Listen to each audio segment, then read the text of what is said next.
Alright, so I got voice banned for being loud, so my mouth is probably not going to move for the entirety of this video, so just please bear with me here. Today, we are going to go over some of the most useless features in Rec Room, and maybe, you know, try out one or two of them while we're at it. Beginning with the green screen prop. Now, when I say green screen prop, I mean the green screen prop that's a part of the Maker Pen, not the green screen that's a part of the vanilla streamer cam. So this is the streamer cam's green screen, which is, it's pretty fine when I work with it. I wear a green shirt, so it kind of makes me look a little bit see-through, but for my purposes, it works out for me. But if we use the green screen prop to achieve this effect, like right now it looks okay, but once somebody comes onto the screen,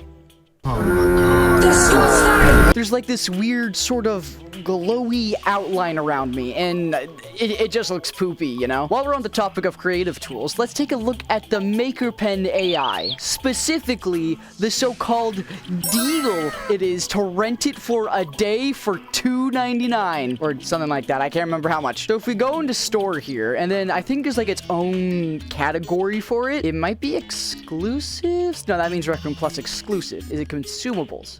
No. Oh, I remember. You go to the coin shop. Yeah, and like the first thing in there.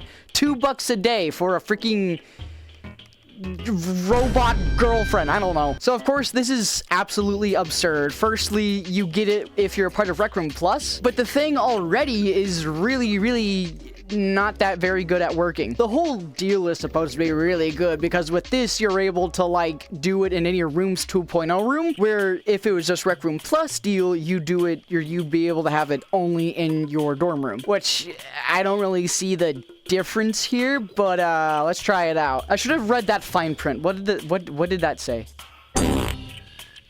Once a day passes purchased, its timer keeps running even when you're not playing. Can that make sense? The pass can't be paused or refunded even if you hit usage limits early. Wait. So it makes it clear the timer keeps running no matter what. When it says you can't get a refund or whatever if it hits it early, does it mean the timer bugs out and it's not actually a 24-hour rental? That's concerning. By pressing accept and continue to payment, I expressly agree that access to Maker Pen AI will begin immediately, and I acknowledge that I will lose my right to cancel or get a refund once access starts, even if it expires early due to my usage limits. Is the usage limits the 24 hours, or is that something? Okay, this is stupid. Whatever. Come on. Work. Okay, maybe that's a sign. I don't know. Maybe that'll be for another video. Anyways, moving on. While we're on the topic of creative tools and stuff, Rec Room supposedly has a third-party prevention thing to block, like, a good amount of brain rot rooms being made. But I mean, like, right here, there's already a Five Nights at Freddy's on my freaking recommended page. There's one here. There's one here. Not to mention Squid Game rooms have been on the rise ever since the second season came out. Let's see if we can find one just on the trending page. Great. A lovely bug. And then to go with that useless feature, the recommended page is absolutely useless. Like, yes, let's look at my recent activity, shall we? So I've been probably making something in that room. I've been playing dodgeball, paintball. I've been playing Around the Block. I've been playing Rig Video Chat. I've been working on that room. I really wish I could see them, but I guess no. So yeah, based on the games I've been recently playing, yes, I think recommended for me, I would really like Furry Ski Lodge 2024 or 2042. Get your balls out of my face, sir. Furries. I love it. How much? How much? Oh, it's free. It's free. It's free. It's free. Why am I looking at their crotches? Okay, I looked around the house enough to know that I don't want to be a part of it anymore. And my Rec Room truly tailored a custom experience for me that made me run away from it. Next up is the screen vignette. The screen vignette is this, like, it's supposed to be something that, like, makes it more comfortable for people who are, like, motion sick playing VR. It's this weird black thing that appears on your screen if you rotate or jump. You can customize it to whatever you want it to be. So, like, if I'm walking, it's the vignette, rotating, jumping. And, I mean, for me, honestly, I find it kind of annoying. And if I have all of these settings turned on, I notice if I go over here, I will randomly black out. Like, this isn't me editing it. I am literally just like black. I don't know why?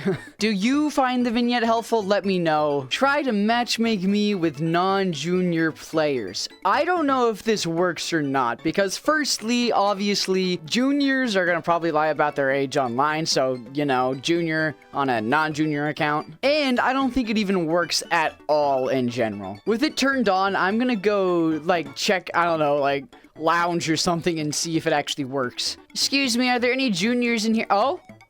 Oh? Okay, I'm in a public instance, so that's a little weird. All right, now let's turn it off. Oh, the game's just dead. He gets 5 big booms. While we're here, let's talk about this thing as well. This card deck in Lounge used to be like a fully functioning deck that you could basically play like any card game with, but for the longest time now, it's been broken. It says hover to draw a card, hover and wait to grab deck, so if I just hover and wait, I can grab the deck, yeah. If I just hover and I just want one card. So the shuffling still works.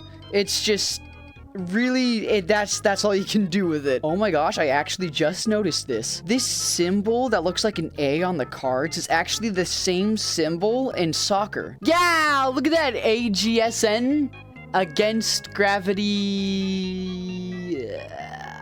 I don't know, something. I'm just betting the AG is against gravity because that's what Rec Room used to be called. Or that's just something a part of the lore, which like actually good Rec Room lore. Which, while we're on Rec Room lore, let's talk about the Amulet of Elsewhere and the abominations that brought along. So the Elsewhere line of cosmetics was supposed to be this sort of interesting lore thing presented through cosmetics. But in the end, like even Rec Room admitted, it wasn't even for lore. It was just so they could make some pretty good cash. Because these were one of the first items to be charged like 20,000 tokens or something like that. So this is pretty useless other than being like, I have no life other than Rec Room. Yes, I paid, what is it, 50 bucks to get enough tokens for this or something like that? Or I think it's 30 bucks. That's still an absurd amount. Okay, I just realized I wasn't voice banned, I forgot to unmute myself. So Soccer was a pretty good Rec Room original. Now let's talk about two of our most favorite Rec Room originals, Showdown and Rec Rally. These Rec Room originals were meant to kind of introduce new features to Rec Room while also incorporating them into new Rec Room originals, but they weren't really well received by the community with good reason. Showdown was basically Yeehaw Paintball, and Rec Rally was, well, you know, it was an average racing game, and it was certainly lackluster in what it could do. The only things we got out of these is Rec Room Studio and Buggies, which this abomination bringing about Rec Room Studio brought about more abominations. I think it is kind of cool checking out the environments in both of these maps. Like, I like the train that comes through, and I like you can play the piano in the theater, and Rec Rally can be fun with the right people in there, but at the end of the day, they're not really the best Rec Room originals. And then to keep the line of Rec Room originals going on this list, let's talk about Disc Golf. It's a little bit weird that both Disc Golf maps are actually like separate Rec Room originals, where in games like Paintball, all of the maps are on the one Rec Room original. And not only that, but just who plays Disc Golf anymore? With the weekly gone, that was really the only point in playing Disc Golf, aside maybe, you know, if you're in the league and you're trying to get a golden disc, which is nice and all, but I want to stick with my sewer plate that I can chuck at innocent people's heads. And then recording this right now, I just noticed this. New Disc Golf mode, co-op catch. Select the mode on the scoreboard. So I'm guessing it's, you know, it's a co-op catch game mode, but there's no, you know, game mode. It's just switch team. Maybe that's because I'm alone in this lobby. I'm gonna join a public lobby and we'll see if there's that option on there.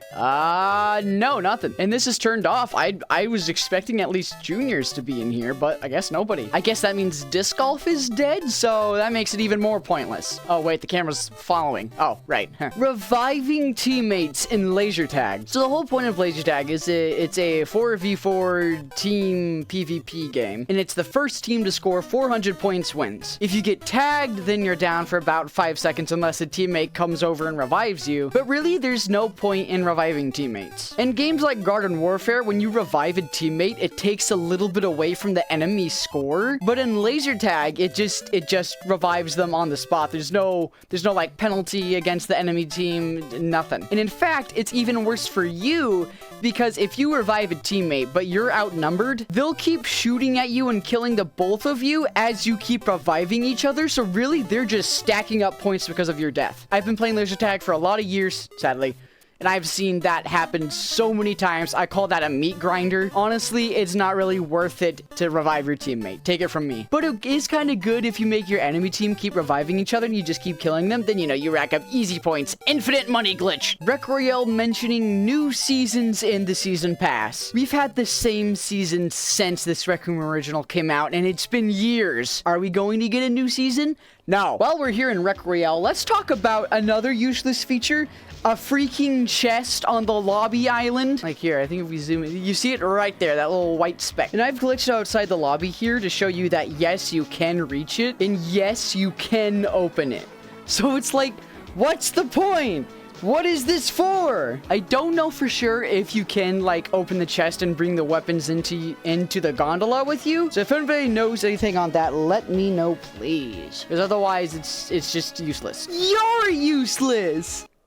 Club chats in Rec Room. They're just group chats except for everybody that's a part of a club. But I mean, honestly, they're really annoying and you can only do 50 people anyway. And then there's also group chats, but thankfully there's a setting where you can choose who adds you to group chats, which is really nice. Auto accept party game invites. No! Notify friends when I come online? Notify friends when I come online? I mean, honestly, I have it turned off. I think you can turn it off in here. Yeah, friend online status. Because, like, who cares if you're online? Nobody cares about you. That's from my personal experience. Appearing offline. People can still invite you if you're offline, which it makes no sense to me. Because the point of appearing offline is to be left unbothered. So why can people still invite you? Now, let's talk about the room chat. So the room chat is, you know, it's the room chat. You can say whatever, but not really whatever. Because obviously, there's a filter. So obviously you can't say fuck, but you also can't say. Oh, you can. They changed that. Oh, can you still say this? That's crazy. Can you say this? Yes. So what is the difference between poopy and poop? If you think that's ridiculous, then check this out. So you'd think there's a filter inside direct messages, right? But there's certainly not. You can say pretty much whatever, really. And if you think that's bad, it gets worse. I know what you're thinking. And yes.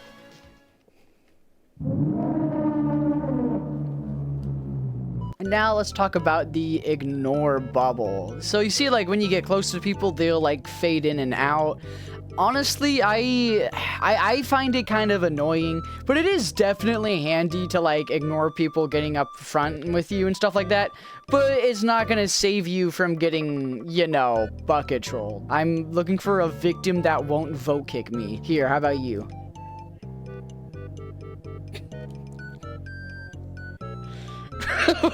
Actually, I think it makes it harder to bucket troll as well. Oh no, it's a mirror couple.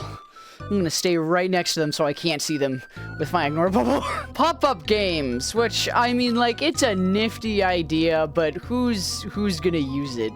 Cryptocurrencies! Never mind, these are bangers. Guys, who wants to buy a Doc cryptocurrency?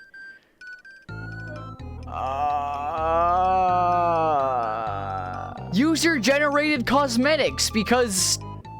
why? Oh my god. I told you it's a useless... oh my gosh. What the fuck? Well, in light of that just happening, let's talk about another useless feature. Rec Room's referee. Referee is supposed to be their anti-hacking, anti-cheating system, which, I mean, it seems to maybe have worked there, but it definitely didn't prevent it, so...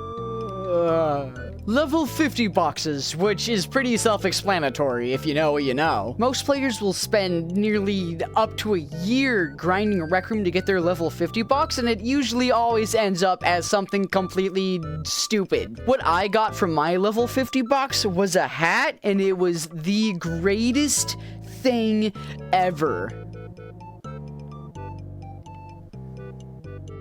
The community board and then the Roomiverse door. This Roomiverse door used to be the rec center door. It was just the door that took you to the rec center. And the community board used to be a community board where it would show like all sorts of social media type stuff, but it didn't actually work on the majority of the devices that most Rec Room players are on. So it changed to this like third extra watch menu type thing. And then they changed the rec center door, which had like no issue, into basically the same thing. And then there's also this other feature just like it, where if you hold up your fist and you tap it, it's the same thing! KO badges. These are the things that appear on top of your head when you get KO'd, but there's a couple of problems with these. They're kinda sorta useless, not gonna lie. And they only work in rooms that run off of either the game chip or it's a Rec Room original that's PvP. With the heavy push of Rec Room wanting more and more creators to start making stuff in Rooms 2.0, there's gonna be even less use of any revive available badges because there's no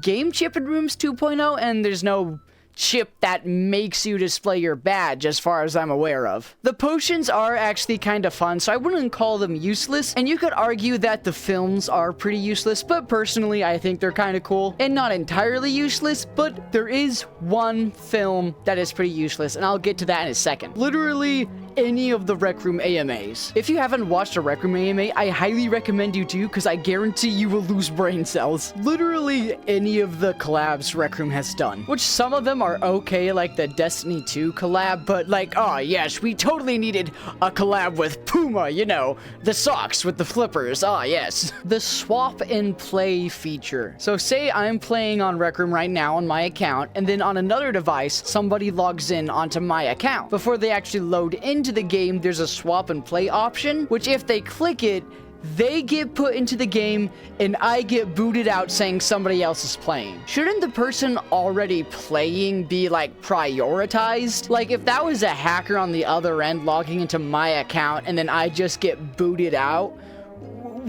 it doesn't make sense. Next up is the new symbol on new cosmetics you get, which is like, well, I obviously know it's new. Why do you think I bought it? So then at the end of the day, you could kind of sort of say that Rec Room is pretty useless. But we're not done yet. Behold what might just be the very bane of all of these useless features. The buy all button, specifically in the laser tag shop. Specifically on the sci-fi set, because it's like, really, you want to buy all of that with one button? Not only would you have to have all of the tickets necessary to buy it all in one go, but you have to get those tickets, get enough of them necessary to buy all of that in one go. I wouldn't be surprised that a record of 0 people have ever used the buy all button. I think you'd kind of have to be like pretty stupid to use the buy all button, which is what I'm gonna do. So for about a year now, it's May, right? Okay, yeah, so for about a year now, I've been grinding on an alternative account. And, I specifically been grinding laser tag. I'm level 44 right now, and he's gonna be one of the boys to join our, you know, goofy gritty gamers, you know, our bald guys that have been working on mainly the laser tag projects. And he's definitely going in there beside the level 1 account that got the bucket, because I've done something pretty amazing on this account, or stupid. Stupid's probably a better way of putting it. But I've grinded so long, I have accumulated 129,525 tickets, so I can use the buy all button on this screen. Dog, you should have done this on a level 1 account. No, that would have taken way too long. But here we go. I'm about to use the buy all button. It's just so stupid. All right, here we go. That's crazy. Okay, here we go. Welcome to my unboxing video. Woo! The bucket! Yay! Yippee! What else? Ooh, a headband! Nice! Ooh, the cuffs! Nice! Ooh, the hat! Very nice! And, ooh, the bow tie. Don't mind if I do. Looking fancy schmancy. Oh, actually, this one's way better. Oh my gosh. What else? Oh, there's the bow tie and then the bow. Oh, okay, I'll take that. Thank you very much. And that's it. Yeah. Well, that's sick. All right, so there's a pretty lengthy list of some of the most useless features in Rec Room. If there's anything you think I missed, tell me in the comments, but I think this is going to end the expanse of stupidity here. And if you enjoyed the video, like and subscribe. It took me a long time to make. And altogether, thank you very much for watching. And if you think this is the stupidest thing I've done, I'm not going to recommend another video to you. I have one last thing I'm going to show you. The last most useless feature in Rec Room I could think of. And that has a little bit to do with... It won't let me select it. This stuff right here. Okay, so with the natural grace that is my dumbass, I lost the recording, so I'll just explain what I did. So before I got the laser tag bucket on this account, I first got 100,000 tickets and spent it all on the laser tag shop film. Like all of it, 100,000 tickets worth of photo film. Now you're probably asking, Doc, what on earth would you want to do with a total of 3,000 pieces of Jumbotron film? And my answer to you is... So you can buy 3,000 pictures of me on the Invention Shop store, only being charged for 10 tokens a pop with, yes, the audacity to actually do this. So pick up yours today, and I will see you when I see you, obviously.